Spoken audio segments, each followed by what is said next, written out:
Hi, this is Michael Wood, Chief Fitness Officer at Koko FitClub, and today I'd like to take a few minutes and just go over a couple of Koko nutrition tips for you.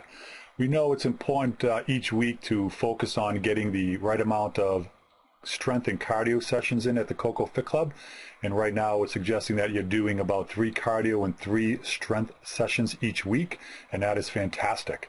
You're going to see increases in strength that way. You're going to see some body compositional changes, losing body fat, gaining muscle, but to even have a more significant impact, the key to this is kind of wrapping around the nutritional component. So think of it, and I do this myself, as almost like a 3-pronged approach. To really get the most bang for your buck, you're really focusing on the 3 strength and 3 cardio, but you're also thinking about really that nutritional piece to kind of put you over the edge and really help you bridge that gap to success. And the 8 steps that I like to focus on, and hopefully now that you're going to implement this into your lifestyle, and again, that is an important word, lifestyle. This is not to be done for a week or a month. This is to really kind of drive it home and make it part of your lifestyle. And you want to think of this as like brushing your teeth in the morning. Follow these 8 easy steps and you're going to see really nice changes with the way you look and feel. Let's talk about the first one. It's a simple one: water. Really simple. What I like you to do is before you have any coffee in the morning, before you eat your breakfast, I want you to have a big glass of water. If you really want to have the impact, try drinking at least 16 ounces of water, and that's 1 big glass of water. Put the glass on your countertop as you're making the kids' lunches throughout the morning or getting yourself ready for work. You're kind of sipping on that, and then you can have your coffee or your breakfast after. But 16 ounces, the research shows that you're going to speed up your metabolism. You're going to rev that metabolism up by as much as 29% by simply drinking a glass of water. I say, why would you not do it? And I have everybody in my house doing it, and this really kind of gets the body hydrated in the morning after sleeping 8 to 9 hours. Your body is going to wake up in a fasting state. You haven't had anything in your system since dinner the night before. So it's imperative that you have a big glass of water, hydrate your body well, and get off on the right foot. The second step, I like you to focus on breakfast. And when I say I don't want you skipping breakfast, I mean never. It's probably the worst thing that you can do. Research shows that people that skip breakfast are more inclined to be obese as they age.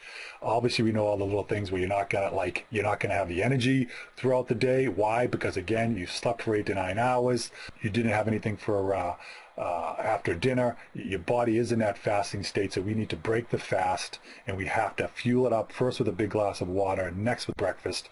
And this is where you want to have some nice lean protein, some nice complex carbs. For me, my big thing in the morning is oatmeal, the 1-minute kind. I put some fruit in with it, and that gets me going. There's protein in there, so it's going to keep me full throughout the morning and gives me lots of energy for my Koko cardio workout. So first water, next breakfast. Third, it's a little acronym that I like to use called ELMO, and the ELMO stands for Eat Little Meals Often.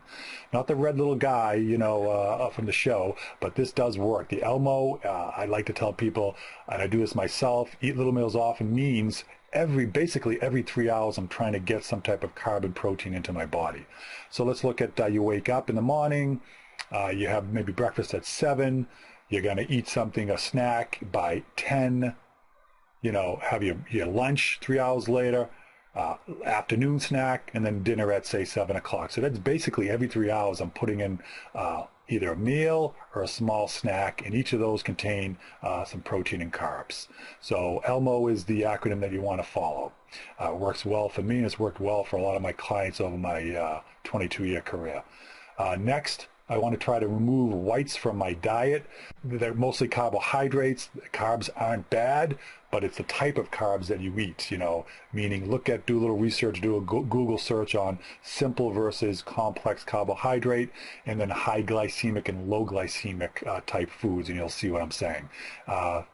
White foods can be things like white rice, white potatoes, white pasta, and again, supplement that with wheat pasta, supplement the white potato with sweet potato, things like that. These carbs contain a lot of water. Eating carbs now, I see this myself as I age, eating a lot of pasta, for example, you might feel bloated afterwards. You're eating a lot of white bread.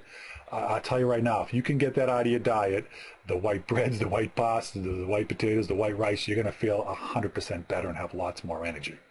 So try removing some of the whites from your diet. Next, try to eat 5 to 9 servings of fruits and vegetables each day.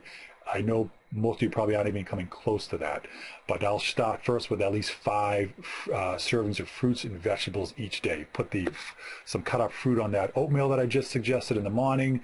Have some fruit after lunch, a fruit salad maybe. I try to have an apple or a piece of fruit on the drive home from the office.